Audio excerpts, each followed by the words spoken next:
It's John Bowden from Rock History Music, and a brand new interview. Is it our 11th or 10th interview with Triumph's lead voice and lead guitarist, Rik Emmett? He talks about, well, this is an update one where we released a video, I think the last interview, where he talked about sharing the bill with Ted Nugent and him stealing some moves, the running around the stage move from Ted Nugent, and he'd met Ted in the elevator later, and Ted was not happy with him stealing his move.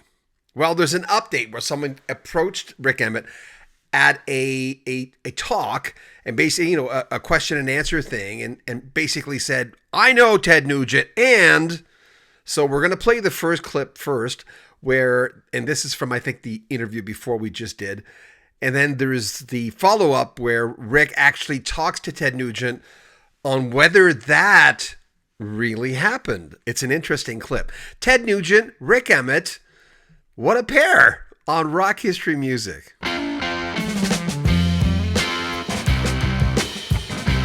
Oh dear.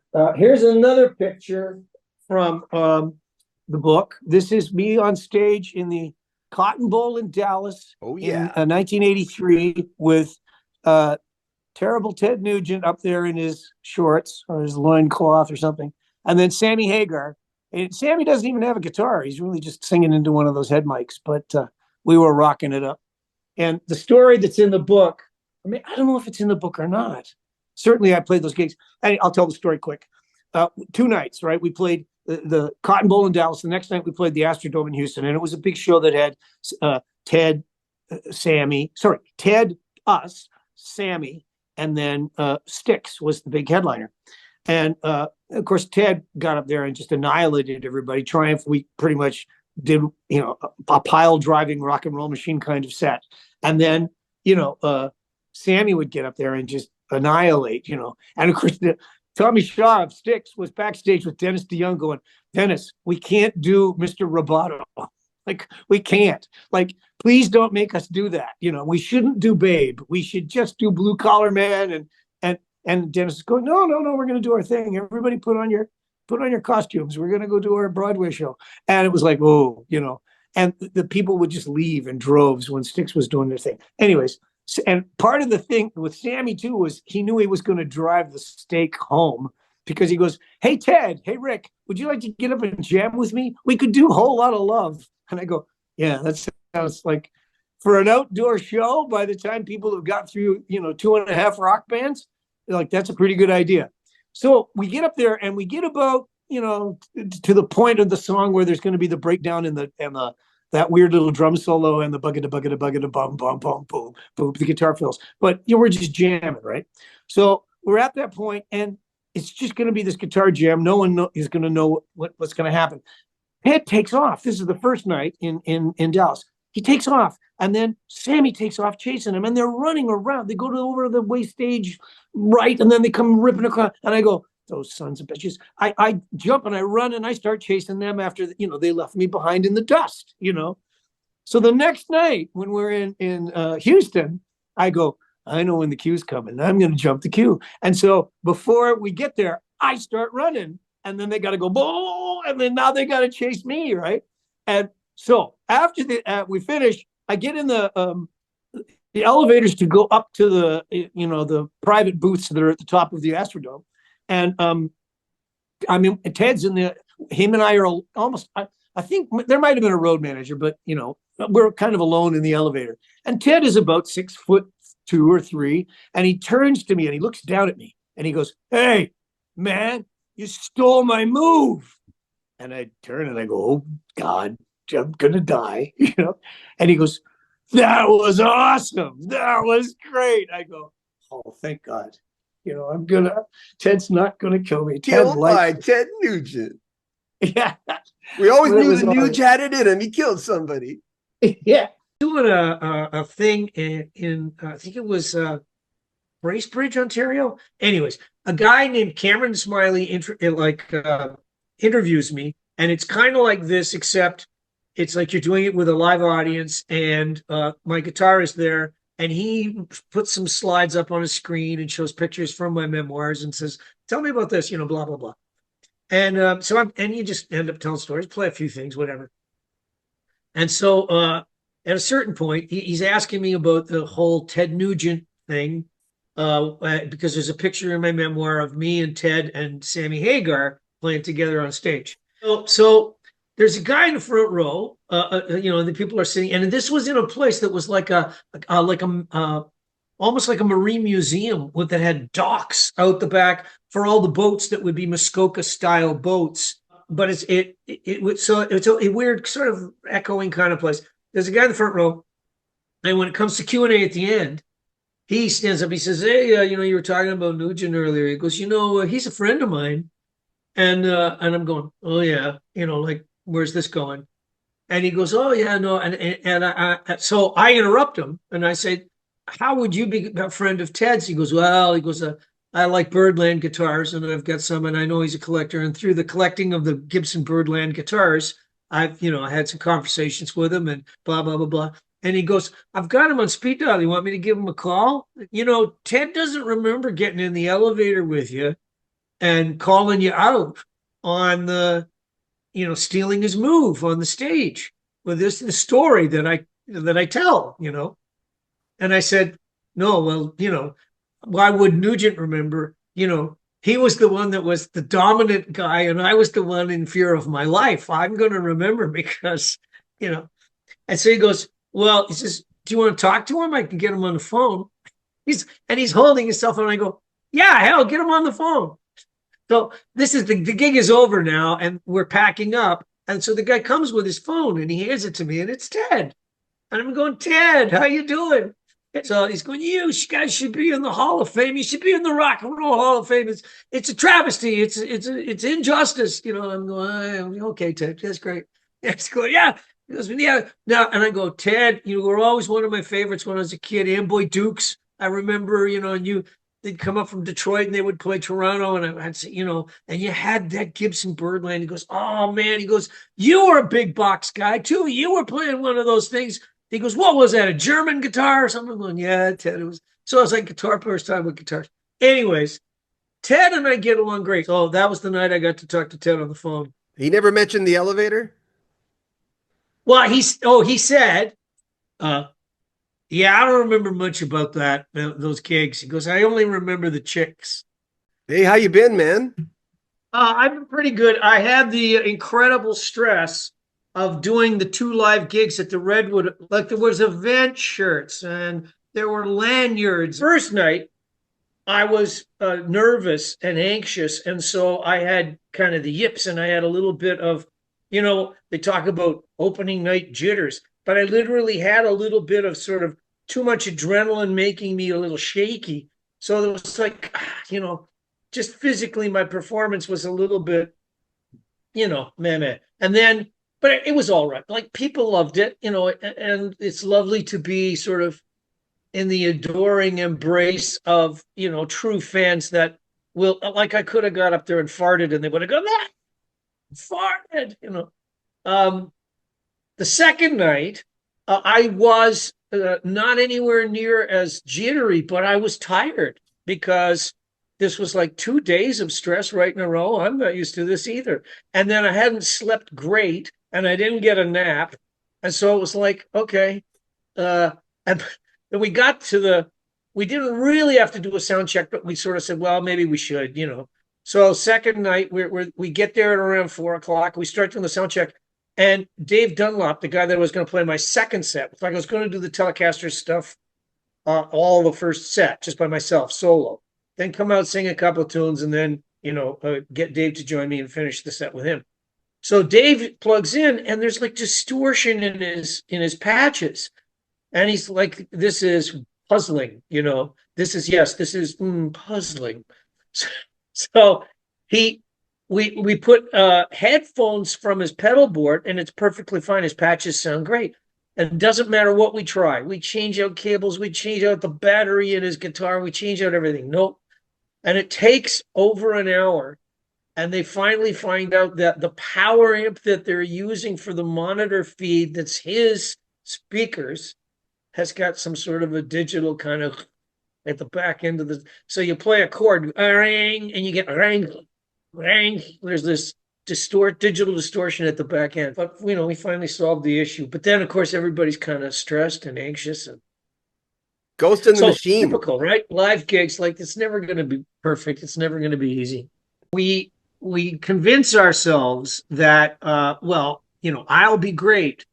And then as soon as something starts happening and it's not great, it's like the dominoes are starting to, and you're going, wait, no, this was supposed to be great. I'm supposed to be great. So now you're like hating yourself.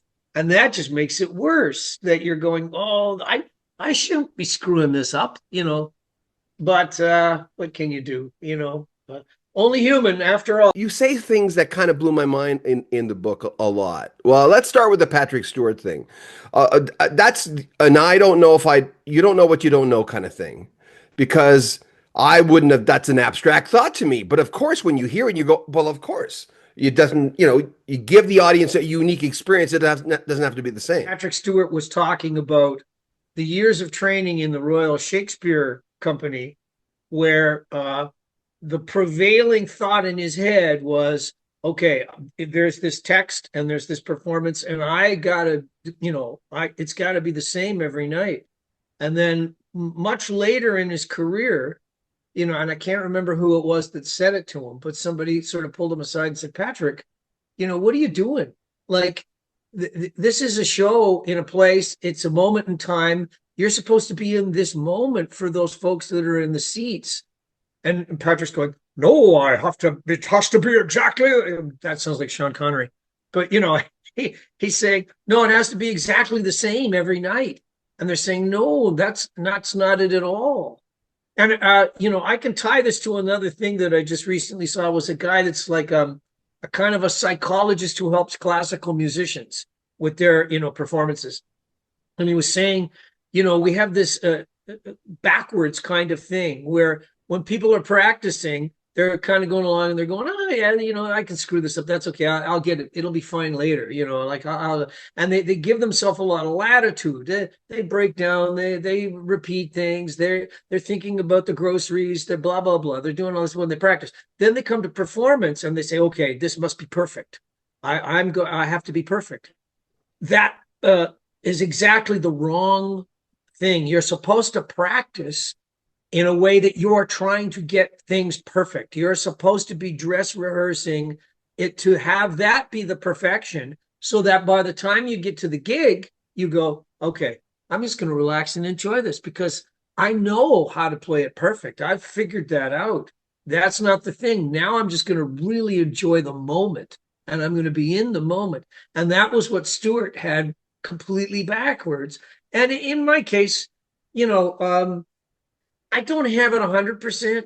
Like, all the years of being a guy in Triumph, where there was a large scale production, it was like having this very large safety net that existed, because you knew that the next, cue for the mirror ball lasers, or the next cue for the flamethrowers and the flash pots, was going to make the whole house just go,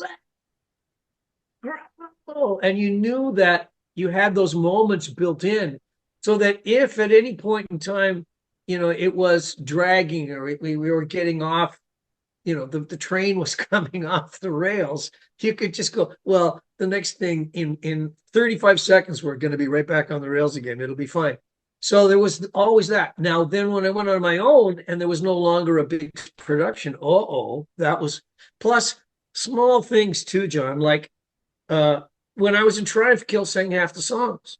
Like, it was always Rik sings one, Gil sings one, Rik sings one. So then it was like, I would always have a 5 minute to 8 minute kind of relax, let your throat relax, get a drink of water, just set your feet and just rock out, and don't, it was much like being a sideman. When you're the front man and you got to sing everything, the pressure became sort of unrelenting, that it was like, oh man, and there was no special effects. Rik Emmett was just kind of being Rik Emmett when he was playing his own gigs. In truth, I think as a performer, you do kind of have to think about pacing your show or building your presentation so that it's got those things that are kind of like, okay, this is a fail-safe moment. there's no way I can blow this and I'll get it back on the rails if it's suffering. That's how you start the book. Magic tricks. You don't want to give away your Yeah. secrets. And by the Yeah. way, I love the concept. I love the concept of going, oh my God, can you imagine if Elton John would have done this, or Billy Joel, or Zeppelin, or Jimi Hendrix, of going, I want, because it started for me when I read No One Here Gets Out Alive, I think it's called, the one about the Mm. Danny Sugarman book. I remember going, I'm going to reintroduce myself deeply into the Doors and go on each album and really get the story. And I've never had that kind of depth in learning. So where did that come from that you were going to do this?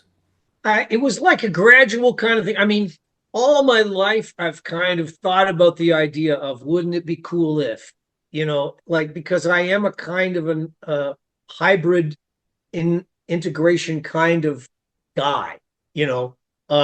So I loved the world when you had concept albums with gatefold things, and you had room to be able to expand the idea of that moment of somebody sitting down and listening to your music.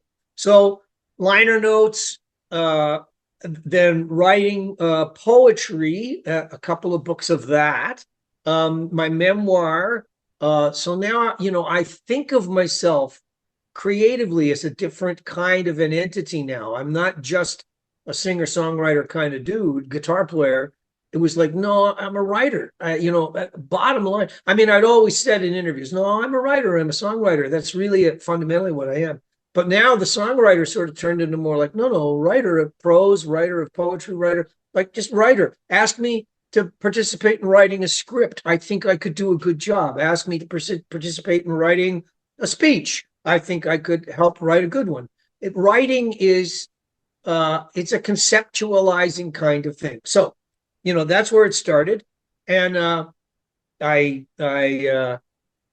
designed the guitar, and I was writing guitar pieces. And then I'm thinking, well, maybe the guitar pieces could all be done on the new guitar, all of them. Would that be possible? And I'm sort of exploring that, and I'm doing little demos onto my iPhone, and I'm going, I think this could work. Then I'm going, okay, liner notes. Okay, so now I'll give you, this is how devious I am. During COVID, I had written another book of poetry. And I was thinking, how am I going to talk Michael Holmes at ECW, who's my editor? And he has sort of he has pull and push there because he has his own, it's called Misfit, his own little label inside of the ECW press thing. So he can kind of, if he decides he wants to do something, he can. And he's a guitar player, and he loves guitar. And let's not forget, ECW was a publisher they'd had Neil Peart books and stuff. They were not unaccustomed to the idea of, hey, let's do something wild. Let's do something, with a lot of moving parts to it, moving pictures. So anyhow, that was a little joke there. Moving pictures. That was a Rush joke for your Rush fans. Yeah, It's right okay. there. So No, yeah, there you it's go. so, you know what's in front of it, by the way? Johnny Mathis's greatest hits. You talk about both sides. There Do you you go. always have the Triumph Progressions of Power one there, or is that the one you put No, in when you're? I just slipped it in before the interview. Yeah, okay, I've got yeah. two. I've got two there. Yeah. This okay. So I see the Zeppelin one. I can.